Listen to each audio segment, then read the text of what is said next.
নমস্কাৰ গাইজ, মই সুস্মিতা। আশা কৰোঁ আপোনালোকে ভালে আছেনে। মোৰ একদম অৱস্থা বেয়া গাইজ, কিয়নো মই একদম 11টাত শুইছোঁ আৰু এতিয়া 4:30-5টা বজাত উঠিলোঁ। হঠাৎকৈ মোৰ একদম গা পা বেয়া হৈ গ'ল।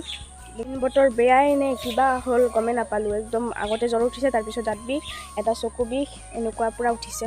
আৰু এতিয়াও ঠাণ্ডা লাগি আছে। মই একদম গৰমত কম্বল চম্বল লৈ ঘুমাইছোঁ। আপোনালোকৰ বাবে চৰ্টছ বনাম বুলি ভাবিছিলোঁ, বাহিৰত ভিডিঅ' বনাম বুলি ভাবিছিলোঁ, কিন্তু নহ'ল। সেইকাৰণে ভাবিলোঁ যে আপোনালোকক কৈ দিওঁ যে দিনকাল বেয়া চলি আছে, বতৰ বেয়া চলি আছে, বেমাৰ হ'ব পাৰে। আপোনালোকে চেফ থাকিব, বেছিকৈ ঠাণ্ডা পানী নাখাব, কাৰণ বৰষুণ নতুনকৈ পৰি আছে। এতিয়া ইমান অসুবিধা হৈ আছে, কেমেৰামেন নাপাওঁ, ঘৰৰ পৰা ছাপৰ্ট নাপাওঁ।